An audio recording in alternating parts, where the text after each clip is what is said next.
जब छुटकी पहुंची तो उसने हंटर मास्टर के रूप में अपनी पहचान का इस्तेमाल किया और पुलिस से लो प्रोफाइल रखते हुए इलाके को सील करने के लिए कहा। आदर्श ने स्कूल को बताया कि क्या हुआ था, लेकिन स्कूल इसमें कोई मदद नहीं कर सकता था जब तक कि आदर्श वैम्पायर को ढूंढ नहीं लेता। काले कोट में एक आदमी आदर्श और आहान को क्राइम जोन से बाहर निकलते देख एक खोखली हंसी हंसा। देखो, तुम्हारी इम्पोर्टेंस बहुत ही कम है। ये नेक मैजिशियन तुम जैसे क्षुद्र व्यक्ति के लिए एक भी आंसू नहीं बहाएंगे। उन्होंने हंटर यूनियन को इन्फॉर्म करने की हिम्मत नहीं करते हुए मामला पुलिस को सौंप दिया, क्योंकि वे अपनी रेपुटेशन को नुकसान पहुंचाने से डरते हैं, क्योंकि वे तुम्हें प्रोटेक्ट करने में फेल रहे। उस व्यक्ति ने अपनी आवाज़ बदलते हुए कहा। उसका कोट ढीला था, क्योंकि एक्चुअली उसके अंदर एक दुबली पतली लड़की थी। लड़की का मुंह दबा हुआ था और उसका शरीर किसी अजीब सी शक्ति के कारण हिल नहीं पा रहा था। उसकी आंखें चौड़ी थी। उसने देखा कि आदर्श और आहान ने उसकी लाश को देखकर कैसे रिएक्ट किया था, इसलिए वो वैम्पायर की बकवास पर विश्वास करने को तैयार नहीं थी और वो बेहद गुस्से में थी। आदर्श और आहान ने सोचा कि वो जंगल में मर गई थी, क्योंकि लाश वहीं थी। हालांकि वो अभी भी जिंदा थी और घृणित वैम्पायर द्वारा पकड़ ली गई थी। आदर्श और आहान ने जिसे देखा था वो उसकी बहन थी। इस वैम्पायर ने उसकी बहन की लाश को चुरा लिया था और उसकी मौत के 3 महीने के बाद भी अच्छी तरह से प्रिजर्व्ड रखा था। भगवान जाने कि उसकी बहन की लाश को प्रिजर्व करने के लिए उसके मन में क्या चल रहा था। सबसे बुरी बात तो ये थी कि वैम्पायर ने आदर्श और आहान को धोखा देने के लिए उसकी बहन की लाश का इस्तेमाल किया था। उसके लिए बाध्य न होने पर भी उन्होंने उसकी प्रोटेक्शन करने की बहुत कोशिश की थी। जब उन्होंने उसकी लाश को देखकर उनके रिएक्शन को याद किया तो उसे हर कीमत पर वैम्पायर से लड़ने की ललक महसूस हुई। बस छोड़ दो, वे जल्द ही तुम्हारे बारे में पूरी तरह से भूल जाएंगे और तुम्हें पता चल जाएगा कि मैं तुमसे कितना प्यार करता हूँ। नकुल ने अजीब सी हंसी के साथ कहा। हंसी अवनी के कानों में बहुत चुभ रही थी, लेकिन वो कुछ नहीं कर पा रही थी। वो बहुत ही कमज़ोर थी और केवल ये सब होते हुए देख सकती थी। क्या ऐसा लगता है कि अब तुम आज़ाद हो? तुमने मुझे बहुत ही याद करने के लिए हाल ही में अनकंफर्टेबल महसूस किया होगा। क्या यह राहत की बात नहीं है कि तुम मेरे हाथों में वापस आ गई हो? नकुल ने अवनी को चिढ़ाते हुए कहा। अवनी की आंखें आंसुओं से भर गई थी, फिर भी वो उसी हट पर कायम थी। तुम बहुत ही ओवर कॉन्फिडेंट हो। तुम एक गंदी आत्मा की तरह हो जो मुझे परेशान करती रही और मैंने तुम्हारे बारे में सोचने की भी जहमत नहीं उठाई। अभी के बारे में क्या? मैं किसी को भी मुझे इग्नोर करने नहीं दूंगा। ये भी ठीक है, हमारे पास एक दूसरे को समझने के लिए बहुत समय है। ओह, अपनी आशा को मौत पर मत डालना। हमारे ब्लड ट्राइब के लिए मौत को पुनर्जन्म माना जाता है। नकुल पागलों की तरह हंसने लगा। अवनी चुप हो गई। उसे अचानक याद आया कि बुक्स में वैम्पायर के पास ऐसी एबिलिटीज़ थी जो इंसानों को वैम्पायर्स में बदल सकती थी। अवनी को लग रहा था कि यह आदमी भी उसे वैम्पायर में बदलने का प्लान बना रहा है। आखिरकार इंसान बहुत ही कम समय तक जिंदा रहते हैं। हम ब्लड ट्राइब्स के लोग हमेशा धैर्यवान हैं, क्योंकि हमारा जीवन काल दुनिया में इंसानों जितना कम नहीं है। मुझे इस बात से कोई फ़र्क नहीं पड़ता कि अब तुम मुझसे नफ़रत करती हो, लेकिन कुछ साल, 10 साल या सैकड़ों साल एक साथ बिताने के बाद तुम्हें एहसास होगा कि तुम्हारी नफ़रत है सिर्फ एक झगड़ा है। नकुल ने उसे समझाते हुए कहा। अवनी अडिग और आश्चर्यजनक रूप से बहादुर थी, जैसे कि उसकी बहन की मौत के सदमे ने उसके डर को काफ़ी हद तक पार कर लिया था। वो काफ़ी ज़िद्दी थी, लेकिन अगर वो उस चीज़ में बदल गई जिससे वो सबसे ज़्यादा नफ़रत करती थी, तो उसका मानसिक रूप से टूटना तय था। ब्लड ट्राइब को नए खून की ज़रूरत थी। एक बार जब वो उनमें से एक में बदल गई और उसकी प्रोटेक्शन करने वाले 2 मैजिशियन के होने के बाद भी, तो नकुल ने सोचा कि उसके एक्सप्रेशन बहुत ही अमेजिंग होंगे। वापस अपार्टमेंट में आहान ने आदर्श को डिटेल में सब कुछ बताया। आहान एक वैम्पायर की एबिलिटीज़ को जानता था, इसलिए वो हमेशा की तरह अवनी की प्रोटेक्शन कर रहा था, जिसमें उसे अपनी क्लासेस में लाना भी शामिल था।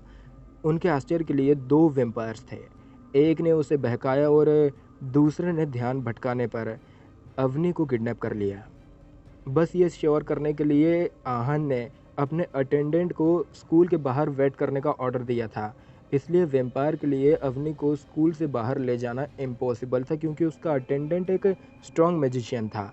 लेकिन उसे सरप्राइज करते हुए वैम्पायर ने सीधे जंगल में अवनी के खून को चूस लिया था। प्रोसेस कुछ मिनट तक भी नहीं चली। आहान ने ट्रैकर से जल्दी से उसकी जगह का पता लगाया।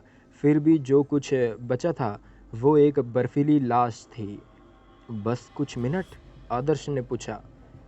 हाँ, जब मैंने उसे इस तरह से देखा तो मैंने तुम्हें तुरंत ही फ़ोन कर दिया था, आहान ने कहा। हमें उम्मीद नहीं थी कि दो होंगे। बुक्स में बताया गया था कि इंसानों के बीच रहने वाले वैम्पायर आमतौर पर एक ही परिवार के होते थे। एक परिवार में होने का मतलब ये नहीं था कि वे एक ही खून से संबंधित थे, बल्कि वे सभी एक ही पावरफुल सीनियर्स द्वारा वैम्पायर में बदल दिए गए थे और शहर के स्पेसिफिक एरिया में रहते थे। सीनियर उनके लिए रूल्स बनाते थे जिन्हें वे फॉलो करते थे और उन्हें सिखाते थे कि कैसे इंसानों के बीच रहना है और बाकी वैम्पायर्स के अटैक से अपने एरिया को कैसे प्रोटेक्ट करना है। आदर्श को एक हेल्पर मिल गया था और चालाक वैम्पायर ने भी ऐसा ही किया। चीज़ें और कॉम्प्लिकेटेड होती जा रही थी। मुझे समझ नहीं आता कि वे आसानी से टीम बनाकर मुझे मार सकते थे। अगर वे मुझे मारने की कोशिश करते तो मैं अपने अटेंडेंट के आने तक टिक नहीं पाता, आहान ने कन्फ्यूज़न में कहा। उन्होंने हमें निशाना नहीं बनाया क्योंकि हम मैजिशियन हैं। एक मैजिशियन की मौत तुरंत ही हंटर यूनियन और मैजिक कोड को अलर्ट कर देगी। वे अभी भी अपने भेष को बनाए रखना चाहते हैं ताकि वे शहर में रहना जारी रख सकें। हमें मारने से उनकी ही नाव डूब जाएगी, आदर्श ने कहा। मुझे अवनी के लिए खेद है। इतनी अच्छी लड़की एक बर्फीली लाश में बदल गई, आहान ने आत्मनिंदा के साथ कहा। बर्फीली लाश? छुटकी ने अचानक ही पूछा। हाँ, उसका खून सूख गया था इसलिए उसके शरीर की गर्मी खत्म हो गई थी।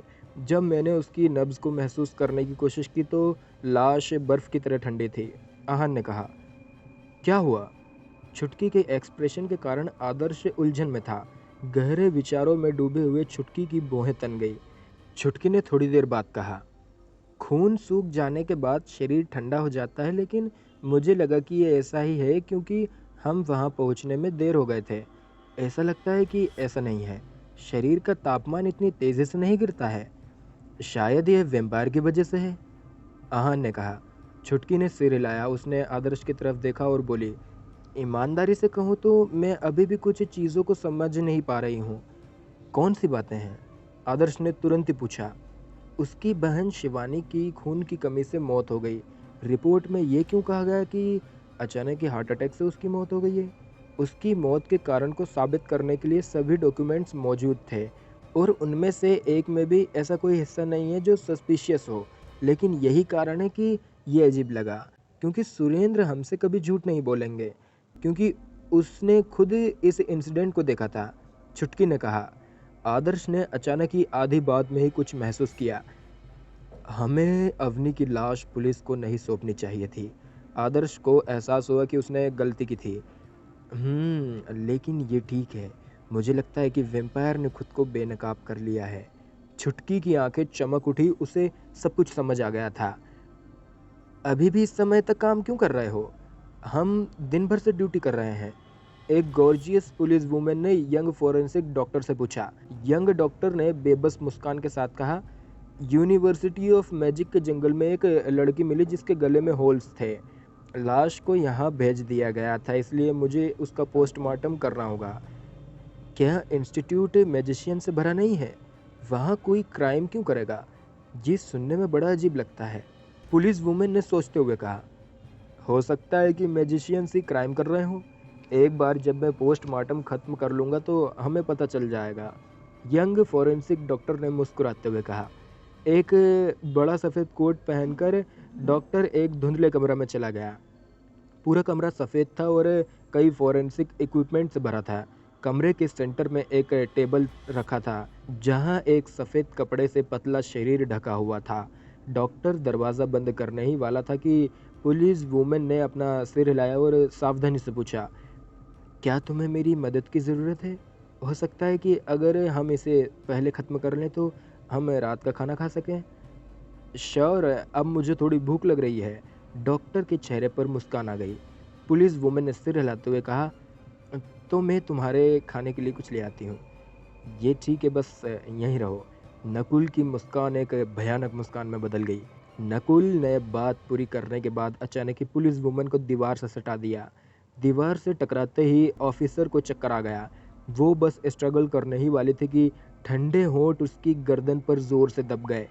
उसे यंग हैंडसम फॉरेंसिक डॉक्टर का अच्छा इंप्रेशन था और वो आज रात एक कदम आगे बढ़ाने का प्लान बना रही थी।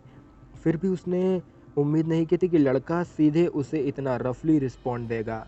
अचानक एक जोड़ी नुकीले दांत होठों के बीच से निकले और पुलिस वुमेन की गर्दन में घुस गए। उसका शरीर अचानक ही टेंस्ड हो गया और उसके चेहरे पर दर्द के निशान दिखने लगे। खून चूसते हुए नकुल का गला हिलने लगा और खून उसके दांत के रास्ते से उसके पेट तक पहुंच गया। नकुल लालच से महिला का खून चूस रहा था। वो हाल ही में एक वेम्पायर में बदला था। वो अभी भी सेवेज नेचर और खून की लालसा को अच्छी तरह से कंट्रोल नहीं कर सका।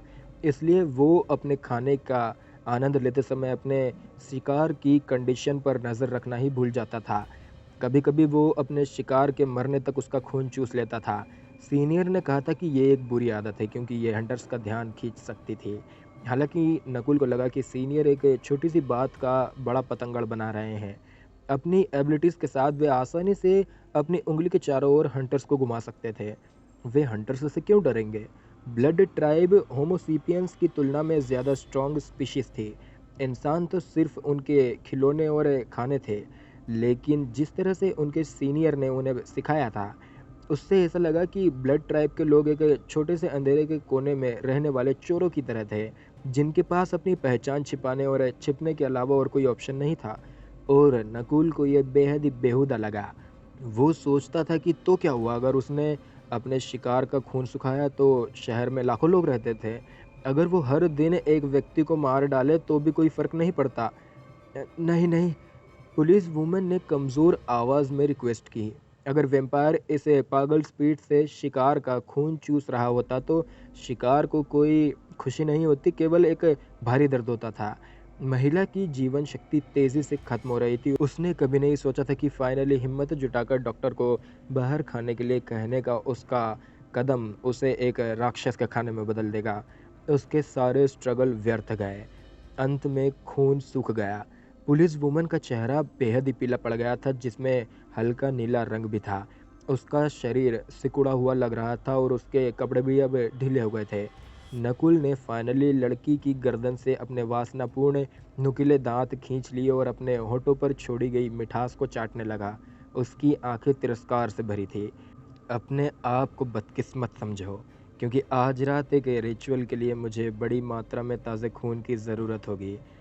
अगर तुमने खुद को पेश नहीं किया होता, तो मैं बस उन महिलाओं में से एक टारगेट चुन लेता जो आज रात नाइट ड्यूटी पर है।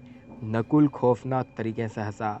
उसके ऊपरी होठों से निकलने वाले नुकीले दांत धीरे धीरे अंदर चले गए।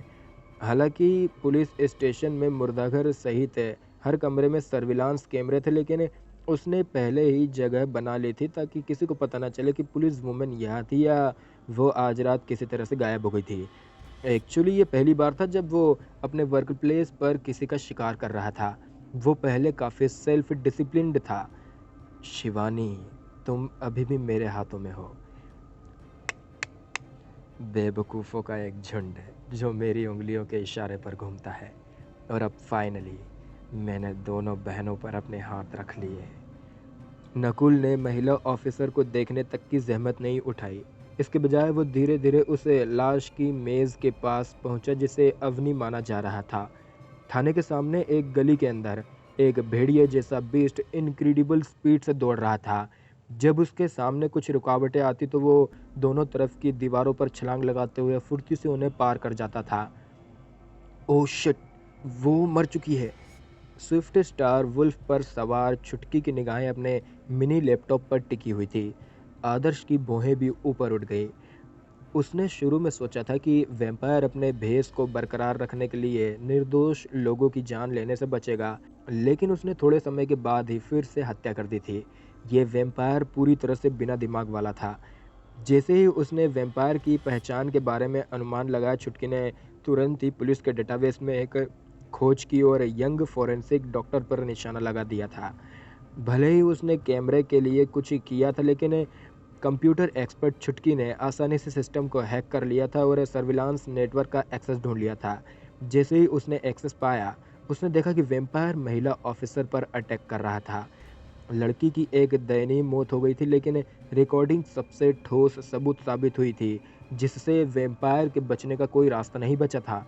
आहान ने पहले ही रिकॉर्डिंग हंटर यूनियन को सौंप दी है, लेकिन हमें उसे जल्द से जल्द पकड़ना होगा, नहीं तो अवनी खतरे में पड़ जाएगी।